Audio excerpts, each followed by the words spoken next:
The human aura may be defined as a fine energy field surrounding every human being.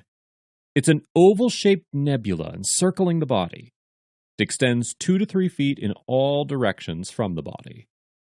This aura is visible to many people with developed psychic abilities. The majority of us are aware of that subtle energy when others are nearby, even though they may be out of the vision. The highly developed clairvoyant has described every human being surrounded by the oval-shaped aura denser and thick nearest the body, gradually becoming more light, thin, and vague as the body's distance is increasing.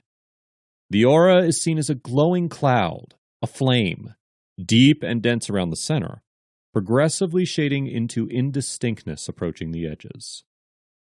The human aura comprises all the spectrum colors, the mixtures of colors varying in various persons and regularly shifting in every person's case. These colors reflect the mental states. Every mental state has its own suitable combination developed from the few elementary colors representing mental conditions. As the mind is shifting and rotating its states, it follows the corresponding series of moving changes in the human aura's colors. The underlying essence of which the human aura is composed is prana. It exists in all living things, from the tiniest form to living creatures on higher planes. Prana is not the soul. It is the drive or energy through which the soul manifests activity. Prana is not a material substance. It is more important than mere matter, being the underlying substance of energy or force is made of. The basic prana aura is essentially colorless. It is about the color of the most transparent water. Clairvoyants have seen it to be streaked, spreading outward from the individual's physical body. In the case of outstanding physical health, these bristle-like streaks are solid. Suppose the overall health of the person is deficient. In that case, these bristle-like radiations seem to be more entangled, curly. On the astral plane, each shade of mental or emotional state has its corresponding astral color. Like their physical plane equivalents, all the astral colors are formed from 3 colors: red, blue, and yellow. From these 3 primary colors, all other colors are developed. Following the primary colors, we have secondary colors. Green, derived from a combination of yellow and blue. Orange, formed from a variety of yellow and red. And purple, produced from a variety of red and blue. Further types produce the other colors, as for instance, green and purple form olive. Black is called a scarcity of color, while white is really a harmonious blending of all colors. The mixing of the primary colors in various proportions produces what is acknowledged as the hues of color. Adding white to the hues, we obtain tints, while mixing black makes shades. Black and white are perceived as neutral colors. Red represents the physical phase of mentality. It's that part of the mental activities which are concerned with biological life. In other hues, tints, and shades are manifested by passions, anger, physical cravings. Blue represents the religious or spiritual side of mentality. It stands for that section of the mental activities concerned with high goals, devotion, honor, and adoration. In its various hues, tints, and shades, it's manifested by all forms of religious feeling and emotion, high and low. Yellow represents the intellectual aspect of mentality. It stands for that portion of the mental activities concerned with rationalizing, analysis, judgment, logical processes, conclusion, and judgment. Its various hues, tints, and shades are manifested by multiple intellectual activity forms, high and low. White stands for pure spirit, which is a very different thing from the religious emotion of spirituality. Black stands for the negative state of being, the very opposite of pure spirit. The various alliances of the 3 astral primary colors are formed in connection with black and white and the three themselves blending.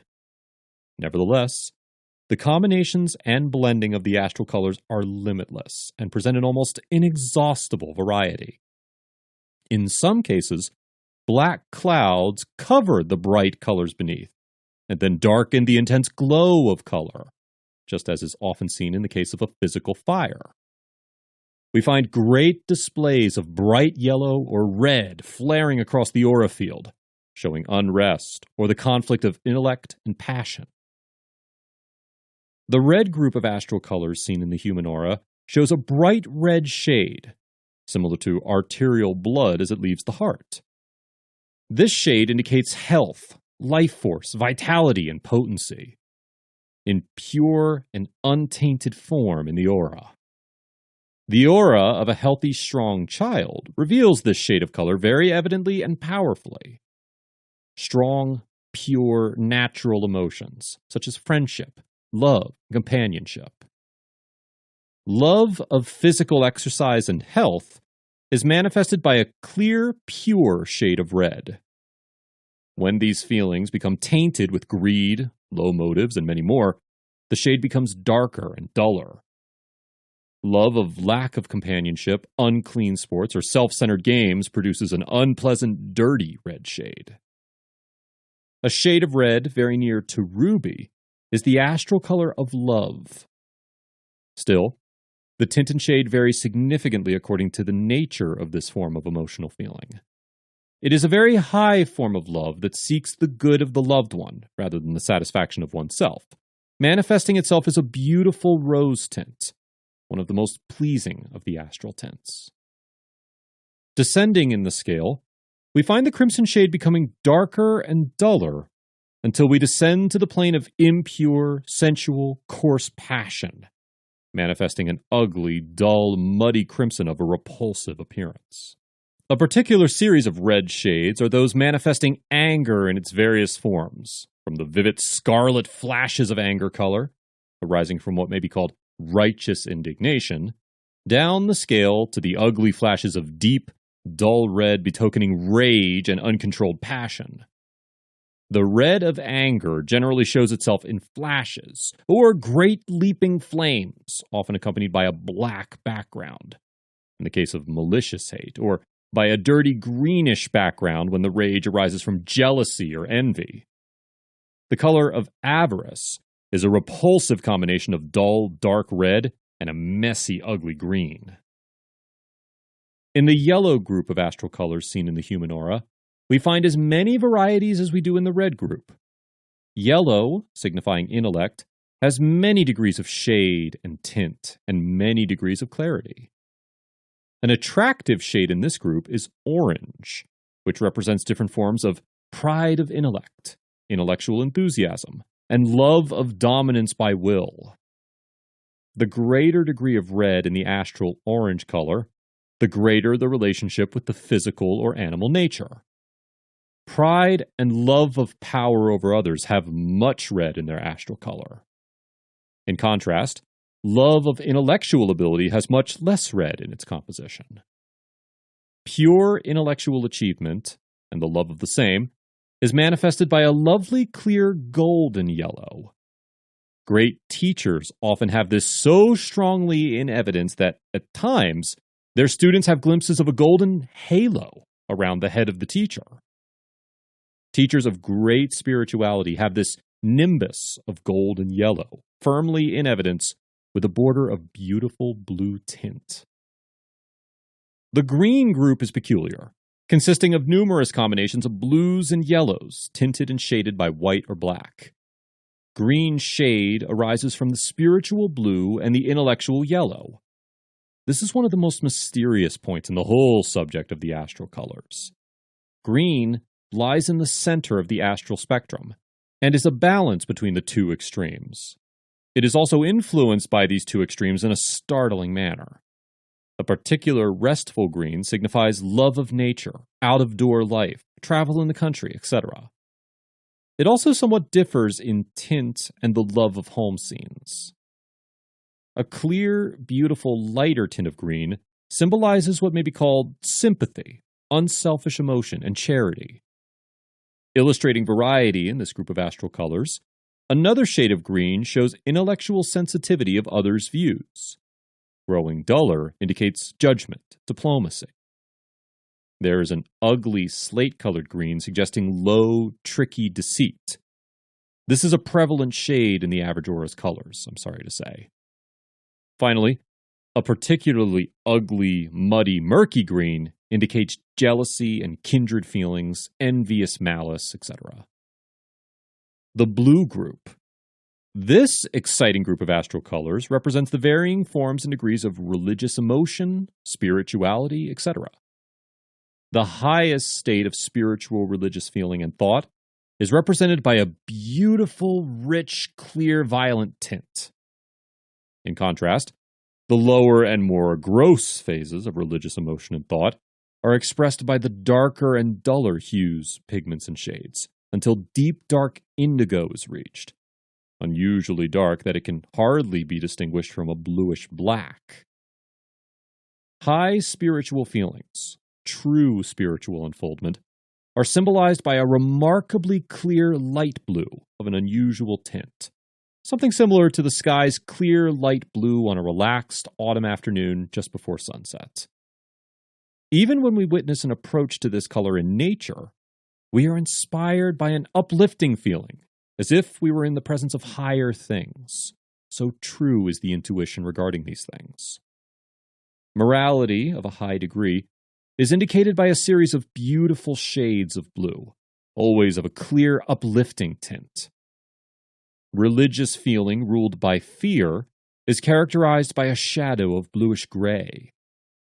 Purple denotes a love of form and ceremony, particularly those connected with religious offices or regal glory of a ceremonious kind.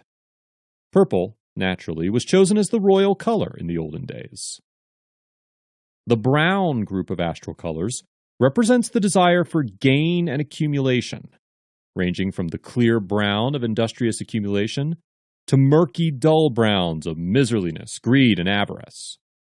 There is an excellent range in this group of brown shades, as may be imagined. The gray group represents a hostile group of thoughts and emotions. Gray symbolizes fear, depression, lack of courage, negativity. This is an unwanted and unpleasant group. In the astral colors, black stands for spite, bitterness, vengefulness, and devilishness generally. It shades the brighter colors into their lower aspects and robs them of their beauty. It stands for hate, also for gloom, depression, pessimism, etc. White is the astral color of pure spirit, and its presence raises the degree of the other colors.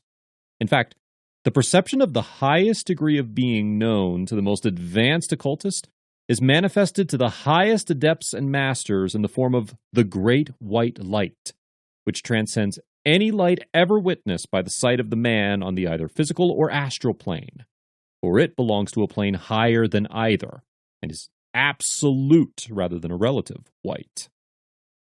The presence of white among the human aura's astral colors betokens a high degree of spiritual fulfillment and unfoldment. There are two distinct traits connected with the auric coloring of every person. The first is the coloring resulting from the more habitual thoughts and feelings of the person, from his character, in fact. In contrast, the second is the coloring resulting from the particular feelings or thoughts manifested by him in that particular moment or time. The color of the feeling of the moment soon disappears and fades away. In contrast, the more chronic feeling, bound up with his character, causes its corresponding color to abide more permanently. Therefore, it gives a determined hue to his general auric color appearance. Each place has its collective aura, just as each person has his individual aura. The astral plane presents a beautiful scene of color because of this and similar causes. The harmony of the color scheme, in some cases, is marvelously beautiful. At the same time, the horrible aspect of scenes resembles a nightmare vision of the worst kind. The phenomena of human magnetism is too well recognized by the worldwide public to require evidence. But the average person is not familiar with the relation of this human magnetism to the human aura. The human aura is the great storehouse or reservoir of human magnetism. It is the root of all human appeal, propelled by the individual toward other individuals. Just how human magnetism is generated is a far more puzzling matter. However, it is enough for our purpose to explain the fact of its storage and transmission. The mere presence of a person intensely charged with prana is often enough to cause a surplus into the aura of other persons, with a resulting feeling of new strength and energy. Using the healer's hand, a heightened effect is produced because of the specific properties inherent in both healer and patient's nervous system. There is even a flow of etheric substance from the aura of the healer to that of the patient when the latter's vitality is deficient. A healer has literally pumped his life force and etheric substance into his patient's body. This is practically akin to a blood transfusion, except that it is on the psychic plane instead of the physical. But the magnetic healer's work does not stop here if he is well informed regarding his science. The educated healer, realizing the potent mental states upon physical conditions, of mental vibrations upon the physical nerve centers and organs of the body, endeavors to arouse the proper mental vibrations in his patient's mind. Ordinarily, he does this merely by holding the corresponding desired mental state in his mind, thus stimulating similar vibrations in the patient's mind. This is a powerful weapon of healing and constitutes the essence of mental healing as usually practiced.